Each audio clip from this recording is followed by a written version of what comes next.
ભારતીય જનતા પાર્ટીના ધાંગધ્રાના ધારાસભ્ય પ્રકાશ વરમોરાનું એક દારૂને લઈને નિવેદન સામે આવ્યું હતું, પરંતુ ક્યાંક ને ક્યાંક એ બાદ આ જ ધારાસભ્યના સૂર બદલાયા છે અને હવે જે નિવેદન સામે આવ્યું હતું એ વાતને લઈને મોટો ખુલાસો કર્યો છે। વિગતે ચર્ચા કરીએ સમગ્ર વિષયની। નમસ્કાર, હું હંસિની અને તમે જોઈ રહ્યા છો નિર્ભય ન્યૂઝ। ધાંગધ્રાના ધારાસભ્ય પ્રકાશ વરમોરા પોતાના નિવેદનોના કારણે આમ તો ઘણી બધી વખત ચર્ચામાં આવતા હોય છે।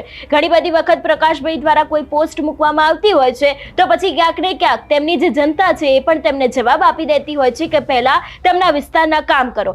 અને એવામાં જ્યારે પ્રકાશ વરમોરાનો એક વિડીયો વાયરલ થયો હતો કે જેમાં તેમણે સ્પષ્ટ શબ્દોમાં કહ્યું હતું કે પ્રજાની શ્રદ્ધા ક્યાંક ને ક્યાંક ડગી ગઈ છે, તેનું કારણ એ છે કે અમારામાં ચારિત્રહીન માણસો આવી ગયા છે। વરમોરાએ વધુમાં એમ પણ કહ્યું હતું કે આજે રાજનીતિમાં ચારિત્રહીન દારૂ પીવાવાળા અને જુગાર રમવાવાળા લોકો આવ્યા છે, જેને ઠીક કરવાની તાકાત માત્ર ધર્મસત્તા પાસે પણ છે। જો કે અહીં પ્રકાશભાઈને પણ કહેવાનું કે આ તાકાત તમારી પાસે પણ છે, સત્તા તમારી છે, દારૂ અને જુગાર ક્યાં રમાય છે, દારૂ ક્યાં મળે છે એના ઉપર પણ થોડીક તપાસ કરજો। જો કે એ બાદ પ્રકાશભાઈના સૂર બદલાયા અને પોતાના સોશિયલ મીડિયામાં એક નિવેદન સામે મૂક્યું। સૌથી પહેલા તેમને શું કહ્યું હતું ને એ બાદ તેમના જ્યારે સૂર બદલાયા હતા એ બાદ તેમના દ્વારા શું કહેવામાં આવ્યું સાંભળીએ। મંચ છે, મંચના માધ્યમથી કહું છું, ક્યાંક ના ક્યાંક પ્રજાની આ ચાર શ્રદ્ધા ઉપર શ્રદ્ધા ડેગી છે। ક્યાંક ક્યાંક અમારામાં ચારિત્રહીન માણસો આવ્યા છે, રાજનીતિમાં દારૂ પીવાવાળો માણસ આવ્યો છે, રાજનીતિમાં જુગાર રમવાવાળો માણસ આવ્યો છે। ત્યારે ચારેય સત્તાને ઠીક કરવાની તાકાત ધર્મ સંતામાં છે। સૌ મારા આત્મીય બંધુ ભગીનીઓને મારા અંતઃકરણથી પ્રણામ, નમસ્કાર। આજથી 10 દિવસ પહેલાં ધાંગધ્રામાં અલૌકિક પ્રાણ પ્રતિષ્ઠા મહોત્સવ હતો અને એ કાર્યક્રમમાં મારે જવાનું થયું હતું। ત્યારે એ કાર્યક્રમમાં જે સંતો હતા એટલે ધર્મસભાનો મંચ હતો અને ધર્મસભામાંથી વિષય મૂક્યો હતો। વિષયને ક્યાંક ના ક્યાંક જુદી રીતે જુદા કોન્ટેક્સ્ટથી મૂકવાનો પ્રયત્ન થઈ રહ્યો છે। એટલે એના અનુસંધાનમાં મારે એટલું જ કહેવાનું છે કે અનંત કોટી બ્રહ્માંડમાં મનુષ્ય જન્મ મળવો બહુ દુર્લભ છે અને આ જન્મને માણસ એની ચેતના વધારે તો કોઈ પણ માણસ મોહનમાંથી મહાત્મા થઈ શકે છે। જન્મ સમયે બધા મહાપુરુષો, દિવ્ય પુરુષો આપણા જેવા જ હોય છે, પણ સંગદોષના હિસાબે ક્યાંક ના ક્યાંક એ ખોટા વિષયમાં આવી જાય ને પરિણામે એનું જે ચારિત્ર રહ્યું એ વિશ્વ કક્ષાએ ચમકવાના બદલે એક પૂજનીય વંદનીયનો ભાવ લોકોને આવે એના બદલે સીમિત ભાવમાં રહી જતા હોય છે। આ સહજ વિષયને મેં ત્યાં સ્પીચ દ્વારા કીધો હતો કે 4 પ્રકારના માનવ હોય, રાક્ષસ માનવ, પશુ માનવ, દેવ માનવ અને દિવ્ય માનવ। રાક્ષસ માનવ એટલે રાક્ષસ માનવ પાછળનો જે મારો કહેવાની બાબત હતી કે આપણામાં અહંકાર ભાવ આવે, આપણામાં ઈર્ષા ભાવ આવે, આપણામાં દ્વેષ ભાવ આવે, આપણામાં કોઈ અભક્ષ્ય ખોરાક ખાવાનું મન થાય, માંસાહાર કરવાનું મન થાય, તો આ બધું રાક્ષસ માનવ કહેવાય। રાક્ષસ માનવ એટલે મારો કહેવાનો મતલબ કોઈ સિંગડા ન ઉગ્યા હોય, આપણો ભાવ ક્યાંક ખરાબ થાય તો આપણે સમજવાનું કે આ સેકન્ડ માટે મારામાં અહંકાર આવ્યો। અહંકાર જ્ઞાનનો હોય, પૈસાનો હોય, પદનો હોય, કોઈ પણ અહંકાર આવ્યો તો એટલી સેકન્ડ માટે આપણે રાક્ષસ માનવ થયા। પછી આપણે જ્યારે આપણી જાતને દીનહીન લાચાર ગણી કે હું તો શું કરી શકું, તો આ થયો પશુ માનવ કે પોતાની જાતને દીનહીન લાચાર ગણે, ખાલી પેટ માટે જીવે, સમાજને કંઈ નુકસાન નથી પહોંચાડતા પણ સમાજને કોઈ ફાયદો નથી પહોંચાડતા। અને એનાથી ઉપર હોય છે દેવ માનવ, દિવ્ય માનવ, જે ધીર હોય છે, વીર હોય છે, ઉદાર હોય છે, પ્રેમાળ હોય છે, કરુણા હોય છે, કૃપાળુ હોય છે, કલ્યાણકારી હોય છે, મંગલકારી હોય છે। હવે આ જે માણસની જે ઉન્નતિ કરવાની હોય છે એમાં આહારની બહુ મોટું મહત્ત્વ હોય છે।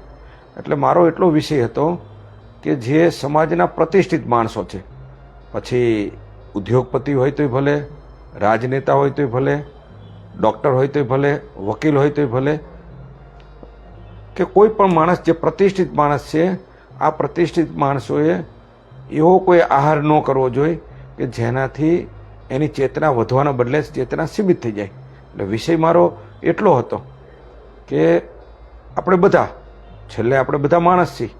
સંઘદોષના હિસાબે ક્યાંકના ક્યાંક ગમે એવો સારામાં સારો માણસ હોય. મહાત્મા ગાંધીજી પણ એકવાર દારૂ પીતા થઈ ગયા હતા.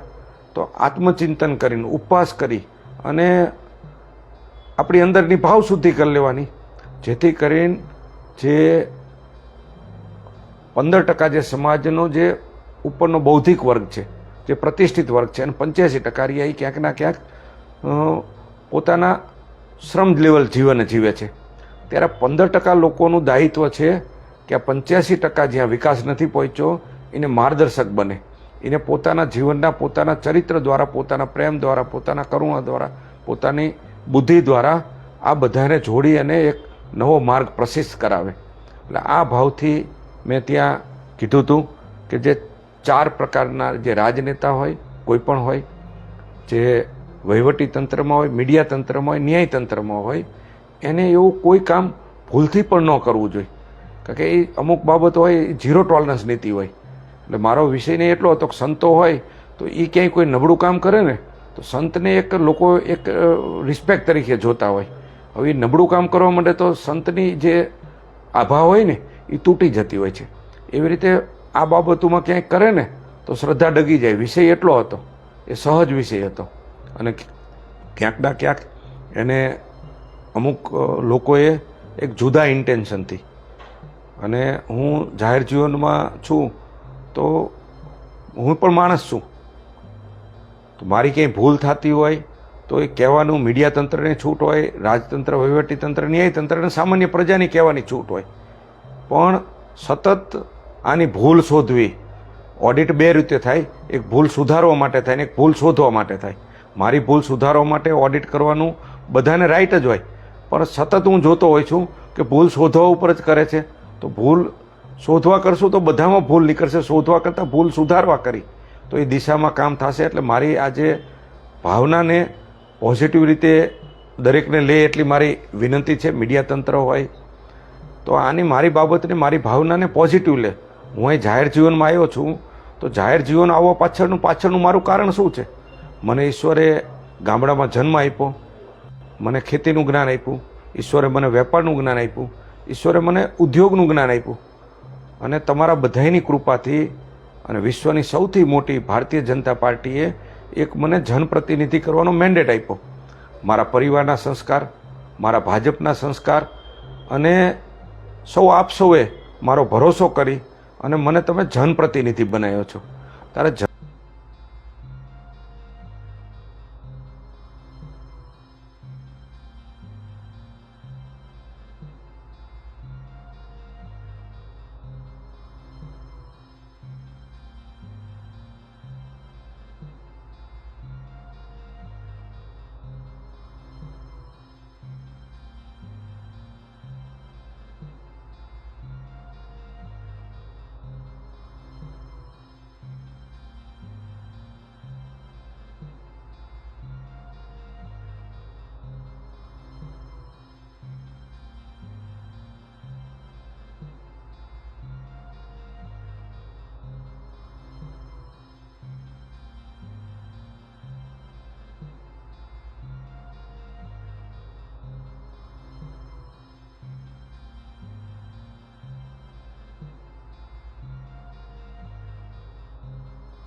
તમારું શું માનવું છે આ વિષયને લઈને અમને કમેન્ટ કરીને ચોક્કસથી જણાવજો. તેની સાથે અમારી ચેનલ નિર્ભય ન્યૂઝને લાઇક, શેર અને સબસ્ક્રાઇબ કરવાનું ભૂલશો નહીં. નમસ્કાર.